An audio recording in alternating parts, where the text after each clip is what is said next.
और इस वक्त सबसे बड़ी खबर आ रही है चंडीगढ़ मेयर चुनाव को लेकर। चंडीगढ़ मेयर चुनाव पर सुप्रीम कोर्ट की प्रतिक्रिया सामने आई है। रद्द 8 वोटों को दोबारा गिनती के आदेश देंगे। सुप्रीम कोर्ट की तरफ से यह बड़ी खबर आ रही है। देखिए, सुप्रीम कोर्ट पहुंच चुका है और जिस तरीके से चंडीगढ़ मेयर चुनाव की अगर बात करें तो सुप्रीम कोर्ट की तरफ से ये आ रहा है कि रद्द 8 वोटों की दोबारा गिनती के आदेश दिए जाएंगे, यानी कि अमान्य करार दिए गए वोटों को वैलिड मानकर गिना जाए। ये बड़ी खबर आ रही है। ये आपको बताएं कि चंडीगढ़ मेयर चुनाव के विलेन रिटर्निंग ऑफिसर अनिल मसीह से कई सवाल भी पूछे गए थे और इस वक्त हमारे साथ हमारे सहयोगी प्रभाकर मिश्रा जुड़ गए हैं। प्रभाकर, सीधा आपसे जानना चाहूंगी, सुनवाई जारी है, क्या लग रहा है ये जो आज की सुनवाई है वो कितनी अहम है?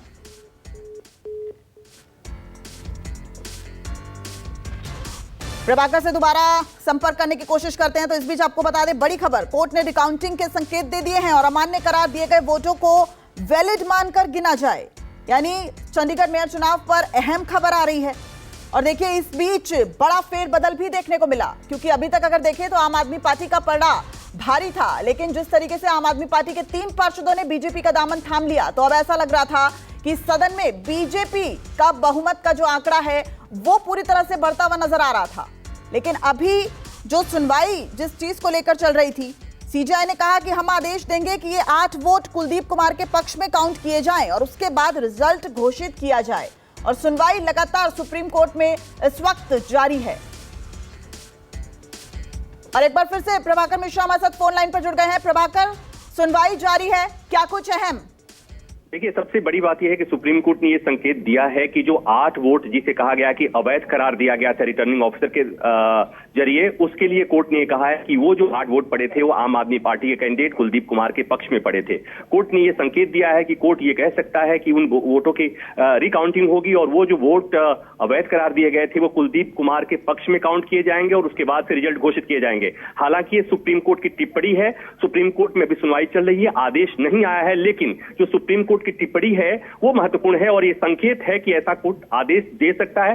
पहली बात। दूसरी बात ये कि सुनवाई के दौरान कोर्ट ने वो बैलेट पेपर मांगे और बैलेट पेपर को दिखाने के बाद, देखने के बाद ये बताया कि ये जो 8 वोट जिसे अवैध करार दिया गया था रिटर्निंग अफसर के द्वारा, ये कुलदीप कुमार के पक्ष में पड़े थे। और साथ ही साथ कोर्ट ने जो अनिल मसीह है कोर्ट में मौजूद थे, उनके सामने कोर्ट ने कहा कि इसको देख करके बताइए कि इसमें ऐसा क्या, ऐसे डिफेस कैसे किया गया है, यहाँ पर कहाँ किसी में गड़बड़ी हुई है, क्योंकि उस पर अनिल मसीह ने पेन से लाइन बनाया हुआ था। तो कुल मिलाकर ये कि कोर्ट को उसमें ऐसा कुछ नहीं लगा कि जिसे अवैध उन 8 वोट्स को अवैध किया जाना चाहिए था और अनिल मसीह के पास कोई जवाब नहीं था। कोर्ट ने संकेत किया है, कोर्ट ये आदेश भी दे सकता है, अभी तक आदेश हालांकि नहीं आया है, कि वो वोटों की दोबारा काउंटिंग होगी और जो 8 वोट जिन्हें अवैध घोषित किया था रिटर्निंग ऑफिसर ने, अनिल मसीह ने, वो आपके कैंडिडेट कुलदीप कुमार के पक्ष में काउंट किए जाएंगे और उसके बाद से दोबारा रिजल्ट घोषित किया जाएगा। सुनवाई अभी जारी है।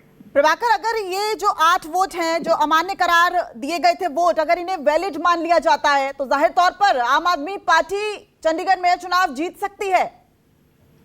देखिए, अगर उस समय की स्थिति को बहाल किया जाए और उस समय की स्थिति के अनुसार ये रिकाउंटिंग होती है तो निश्चित तौर पर आम आदमी पार्टी के पक्ष में कुलदीप कुमार विजयी घोषित होंगे। हालांकि इस बीच में 3 पक्ष, इनके 3 कैंडिडेट, 3 पार्षद पार्टी छोड़ के उधर जा चुके हैं, वो बीजेपी के साथ मिल गए हैं। लेकिन ये देखना दिलचस्प होगा, इसलिए कि इसका इम्पैक्ट क्या होगा ये देखना महत्वपूर्ण होगा।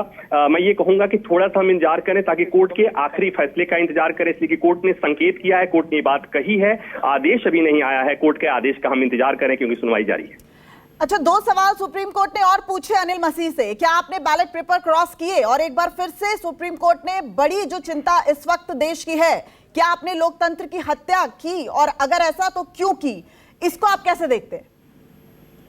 देखिए, आज लोकतंत्र की हत्या जब पिछली सुनवाई हुई थी तब कोर्ट ने अनिल मसीह को लेकर ये बात कही थी कि ये रिटर्निंग ऑफिसर ने लोकतंत्र की हत्या की है। कल की सुनवाई में भी अनिल मसीह को बुलाया गया था। उसके बाद से आज की सुनवाई जब रखी गई तो पूरा डिटेल में वो वीडियो रिकॉर्डिंग और उसके बाद से जो बैलेट पेपर सब मंगाए गए थे, कोर्ट ने बैलेट पेपर देखा, सीजेआई से तीनों जजों ने उस बैलेट पेपर को देखा और पाया कि जो 8 वोट जिन्हें रिटर्निंग अफसर ने अवैध घोषित किया था वो 8 वोट कुलदीप कुमार जो आम आदमी पार्टी के कैंडिडेट थे उनके पक्ष में पड़े थे। और उस पर यह भी था कि उस अवैध वाले वोट पर, बैलेट पेपर पर अनिल मसीह रिटर्निंग अफसर ने एक लाइन बनाई हुई थी। कोर्ट ने उनको दिखा के पूछा कि आप बताइए। ठीक है प्रभाकर, बहुत बहुत शुक्रिया आपका। और अब इसी खबर पर हम रुक कर लेते हैं अमित पांडे का। सीधा अमित आपसे जानना चाहूंगी, अगर ये 8 वोट जिन्हें अमान्य करार दे दिया गया था, अगर इन्हें मान्य कर दिया जाता है रिकाउंटिंग में, तो क्या लगता है कि आम आदमी पार्टी के पक्ष में जाएगा ये निर्णय?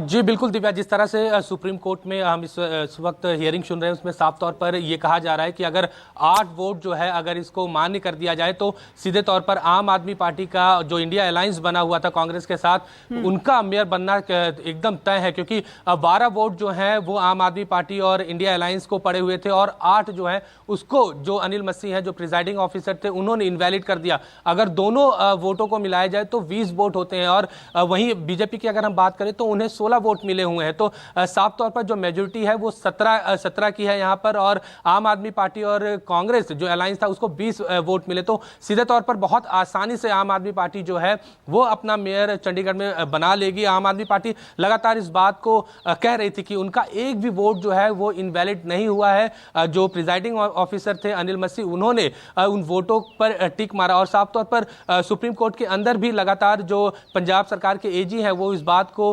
बार बार कोर्ट के सामने रख रहे हैं कि कुछ जो वहां पर जो पार्षद थे या आरोप जो थे वो बार बार प्रिजाइडिंग ऑफिसर को ग्रीन पेन का यूज करने की बात कह रहे थे, लेकिन बावजूद उसके प्रिजाइडिंग ऑफिसर ने ग्रीन पेन का इस्तेमाल नहीं किया, उसी पेन का इस्तेमाल किया जिससे बाकी जो कैंडिडेट थे उन लोगों के पास था। तो सीधे तौर पर कहीं ना कहीं अनिल मसीह की जो मंशा थी वो जरूर संदेह के घेरे में है। और जिस तरह से कोर्ट में एक के बाद एक जिस तरह से सीजीआई अनिल मसीह से सवाल जवाब कर रहे हैं, तो साफ तौर पर लग रहा है कि अनिल मसीह की जो मुसीबतें हैं वो बढ़ती हुई साफ तौर पर दिख रही है और राहत की खबर जो है वो आम आदमी पार्टी की हो सकती है अगर फैसला जो है अगर आम आदमी पार्टी के पक्ष में आता है तो। ठीक है, बहुत बहुत शुक्रिया अमित आपका इस पूरी जानकारी के लिए।